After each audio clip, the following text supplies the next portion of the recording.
분명히 이상하다고 느꼈어요. 근데 그냥 넘겼어요. 한 번, 두 번, 또 한 번. 그리고 몇 달이 지나서야 깨달았죠. 그 신호들이 처음부터 거기 있었다는 걸. 손을 흔들면서, 슬로우 모션으로. 혹시 이런 경험 있으세요? 누군가에게 강하게 끌렸는데 어딘가 이상하다는 걸 알면서도 그냥 좋았던 경험. 친구들이 걱정해도 아니야, 걔는 달라고 했던 그 순간들. 그게 착각이었다는 걸 나중에서야 알게 된 그 찜찜한 기억.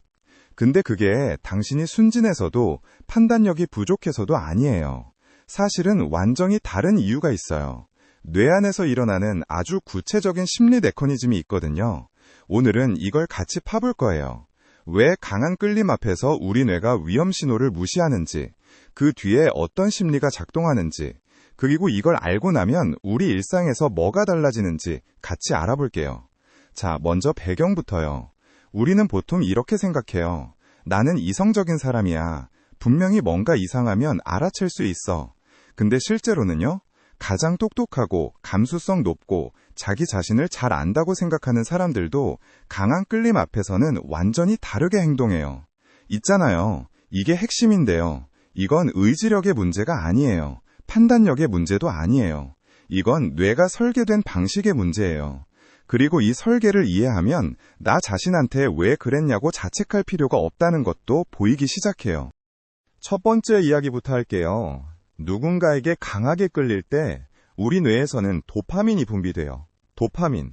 뭔가 어렵게 들릴 수 있는데 사실 이건 여러분 이미 잘 알고 있는 물질이에요. 게임에서 레벨업 했을 때 느끼는 그 짜릿함. SNS에서 좋아요가 갑자기 막 올라올 때. 오랫동안 먹고 싶었던 음식을 드디어 먹는 순간.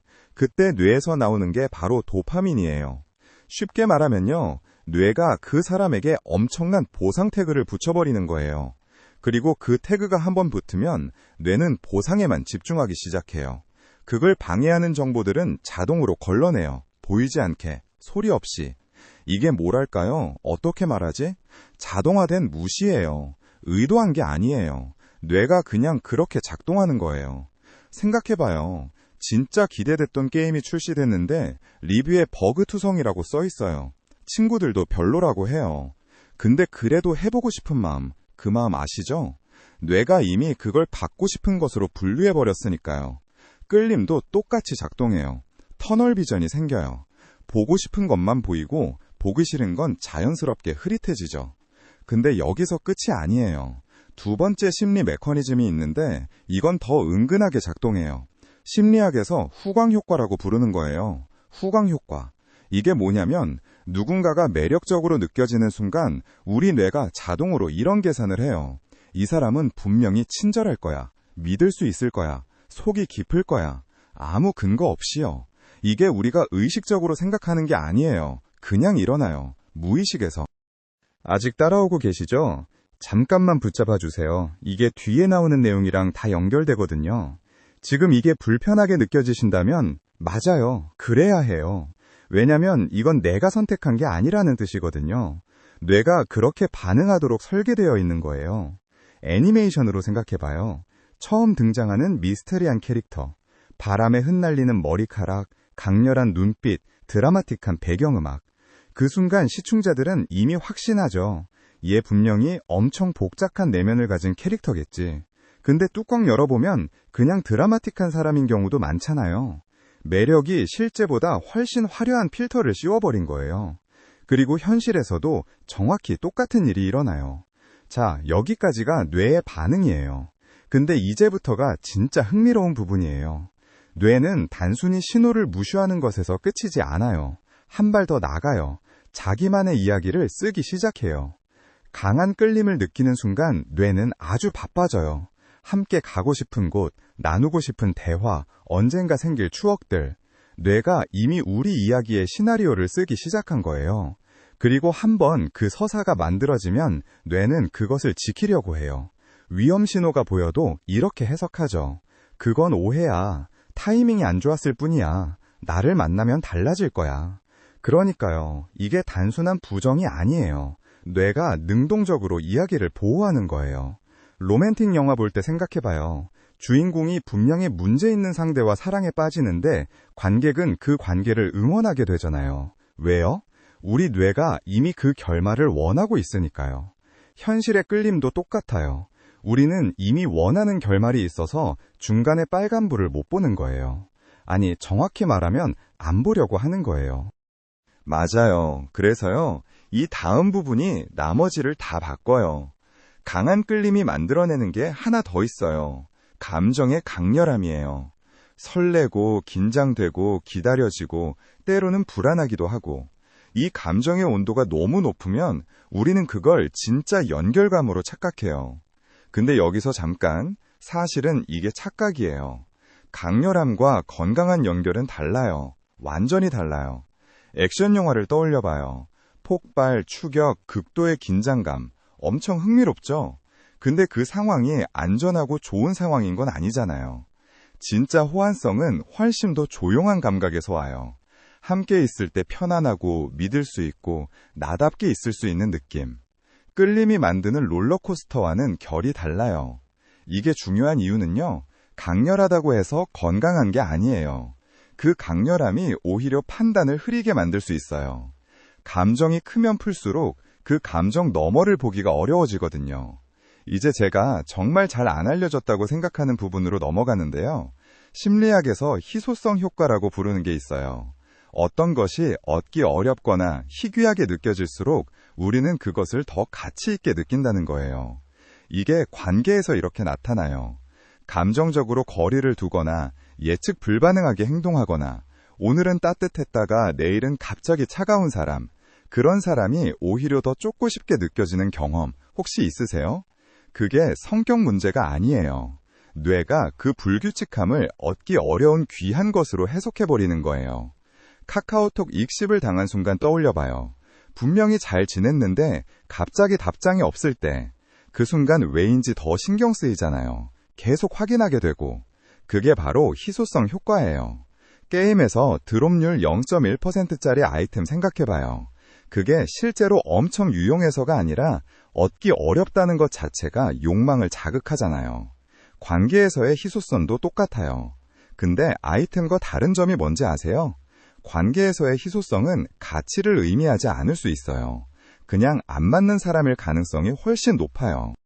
자, 여기까지 4가지를 이야기했는데요. 도파민, 후광효과, 서사보호, 희소성. 이 4가지가 동시에 작동하고 있다고 상상해봐요.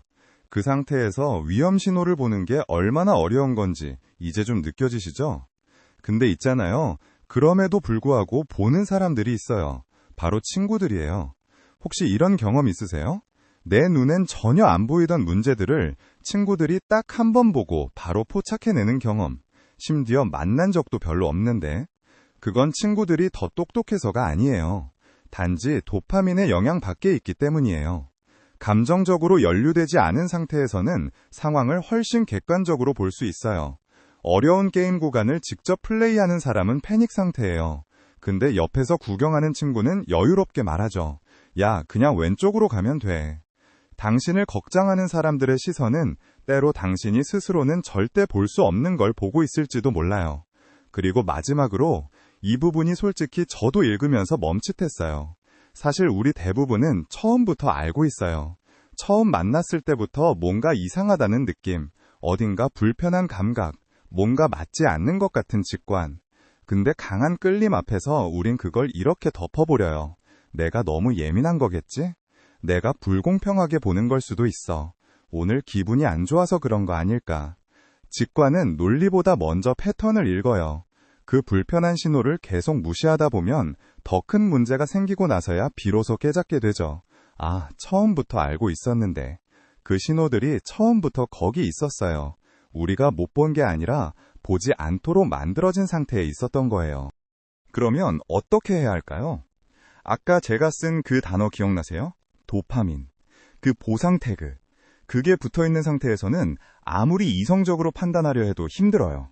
뇌가 이미 다른 방향으로 달리고 있으니까요. 그러니까 실생활에서 이게 어떻게 보이냐면요. 먼저 속도를 늦추는 거예요. 강렬하게 끌릴수록 의식적으로 브레이크를 걸어야 해요. 그리고 스스로에게 이런 질문을 던져봐요. 이 사람의 말과 행동이 일치하는가? 함께 시간을 보내고 나면 에너지가 채워지는가? 아니면 빠지는가? 내가 신뢰하는 사람들이 이 관계에 대해 걱정하고 있는가? 오해하지 말아주세요. 끌림 자체가 나쁜 게 아니에요. 강한 매력을 느끼는 건 완전히 자연스럽고 아름다운 감정이에요.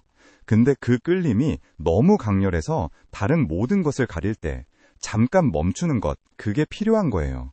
건강한 관계는 폭발적인 화학 반응만으로 이루어지지 않아요. 꾸준한 신뢰, 안정감, 서로에 대한 진심 어린 존중이 함께 자라야 해요. 자, 마지막으로 하나만요.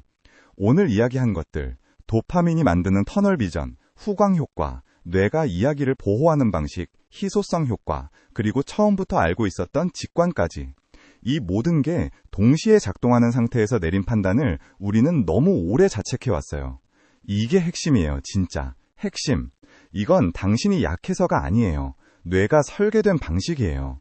그리고 그 설계를 이해하는 순간 감정이 현실보다 앞서가고 있다는 걸 더 빨리 알아챌 수 있어요.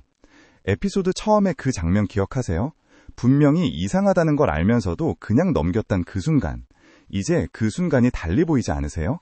그게 무지의 순간이 아니라 아주 정교한 심리 시스템이 작동한 순간이었다는 게. 그러니까 마지막 질문은 이거예요. 다음에 또 그 감각이 찾아왔을 때, 그 강렬하고 설레고 조금 불안한 그 감각이 다시 왔을 때, 당신은 그게 진짜 연결인지 아니면 뇌가 만들어낸 이야기인지 한 박자 늦게 볼 수 있을까요? 그 한 박자가 어쩌면 모든 걸 바꿀 수도 있어요.